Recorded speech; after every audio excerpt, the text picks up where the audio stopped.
sûr. Ils verront, ils savent ce qu'ils vont voir. Ils savent que Olingi, c'est celui qui a aidé Ali Bongo à rester là, non? À l'époque de Jean Ping. Et le père aussi. C'est quelqu'un que Bongo a fabriqué et qui s'est mis au service de Bongo. Fils. Première moralité. Première moralité. Vous voyez donc, chers compatriotes, pourquoi je suis contre Kamto? Comment on arrive à ce C'est la sujet? même chose, c'est ça que moi j'arrive. Vous savez pourquoi? Voilà. Quand il y a quelques années, je lui disais, tu vas voir. Maintenant, il est dans le SDF et il fait le même zèle là-bas. Il faut faire doucement parce que tu risques aussi d'être déçu. Vous savez donc pourquoi je suis contre les gens comme les Kamto? Les gens comme les Kamto, c'est la même chose que les Oligui. C'est la même chose que les Ondo. C'est-à-dire les gens qui ont participé à la structuration d'un régime. Puis à un moment donné, ils vous disent qu'ils sont contre ce régime. Est-ce que ça veut dire que dès demain, vous êtes contre le maître Jean de Dieu Momo également? Mais ça veut tout simplement dire que si c'est maître Jean de Dieu Momo qui devient chef d'État, on n'a pas changé. Monsieur. D'accord. C'est ce que ça veut dire. Vous comprenez? Ça veut dire que, vous croyez que si on enlève le président Biya maintenant, pour mettre un Laurent Esso par exemple, pour mettre un Laurent Esso, ce qu'on ne va pas faire, je souhaite d'ailleurs qu'on ne le fasse pas, je veux qu'il se repose, il est fatigué, qu'il se repose avec son ami, le président Biya. Ils ont beaucoup fait, ils nous ont éduqués, hein. Biliga et moi, on prend déjà la retraite, non? Pourquoi les gens qui nous ont formés sont toujours là? D'accord. Bon, alors, qui se repose? Mais si on enlève le président Biya, on enlève Laurent Esso, on enlève qui d'autre encore? Un autre octobre, celui de la police. Si on l'enlève, si on enlève Nyati, mais si on met John Gouté, on a changé de régime. Waouh, Elie Lambert, tu pleures les problèmes des Gabonais jusqu'à tu dis que voilà pourquoi tu as un problème avec Kamto. Kamto est venu chercher quoi dans ton débat? Je t'invite à suivre ce qu'un Gabonais lui-même dit sur le cas d'Ali Bongo. Pour que tu comprends que servir un gouvernement ne veut pas forcément dire qu'on ne peut pas démissionner de ce gouvernement-là et puis créer quelque chose de différent. Quelle est cette réflexion? Suivez ce que pense un Gabonais sur le push qui a eu lieu au Gabon et retrouvons-nous derrière. Les réflexions, les leçons que nous recevons de l'ordre du droit et autres ne vont faire que dégrader encore nos relations. Le foncier, parce que tous les étrangers qui avaient été amenés par les mallettes d'argent que vous voyez dans les vidéos, là, c'est dans des maisons des étrangers. Je vais vous citer les noms. Oseni, c'est un béninois. Je vais vous citer encore Noureddin Bongo, c'est un Marocain.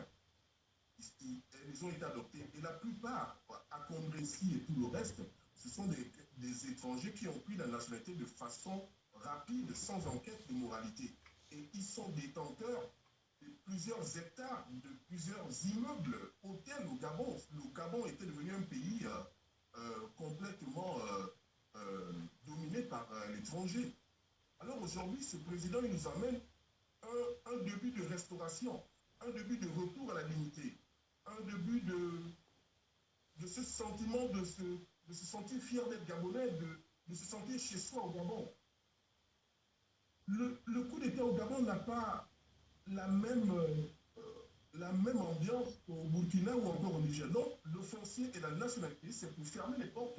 Parce que nous avons vu comment les étrangers se sont érigés grâce au président Ali Bongo pour réduire le Gabon à un pillage qui aujourd'hui a fait du mal à bon nombre de personnes. Voilà un peu un discours que je tiens, que je ne voulais pas tenir, mais puisqu'il faut répondre à votre question, voici un peu les raisons pour lesquelles le président a attaqué ces deux chantiers.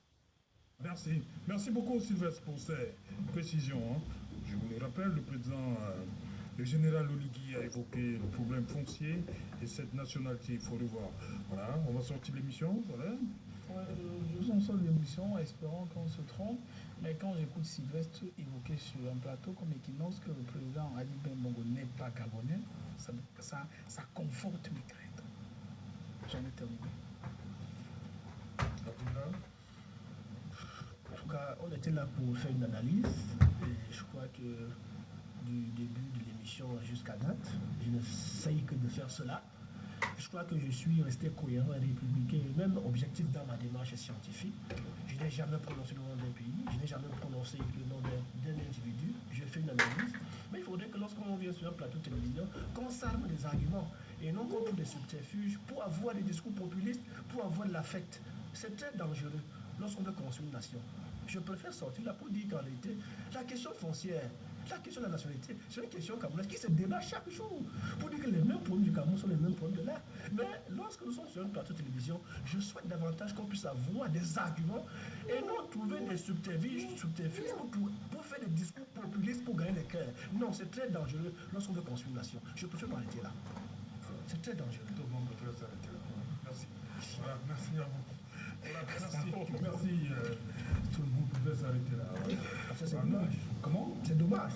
Lorsque il dit qu'Ali Sall n'est pas gabonais. Et de surcroît, tous les ans, tous ces quelqu'un qui fut votre chef de l'État.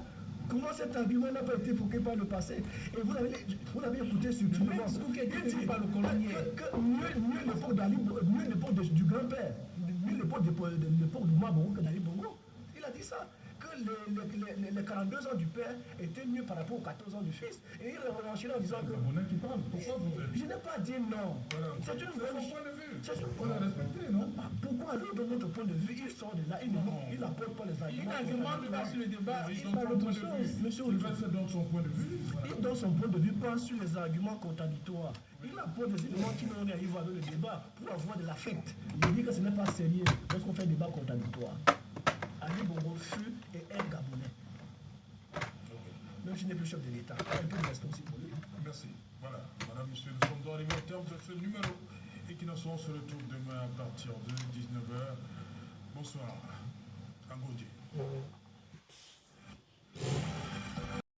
Félicitations, si tu es encore là, tu fais partie des 0,1% des gens qui finissent tout ce qu'ils ont commencé. N'oublie surtout pas de revisiter la chaîne pour fouiller d'autres contenus qui t'auront échappé lorsque tu n'étais pas encore abonné ici. Et n'hésite pas de recommander cette chaîne à d'autres personnes qui font des recherches sur le Cameroun ou alors qui aimeraient être au parfum de l'actualité de la politique camerounaise. N'oublie surtout pas de liker, c'est gratuit. Commenter également est gratuit. Et c'est l'une des choses que tu peux certainement faire pour apprécier nos contenus. Retrouvons-nous très prochainement. Reste scotché sur notre chaîne. À très bientôt.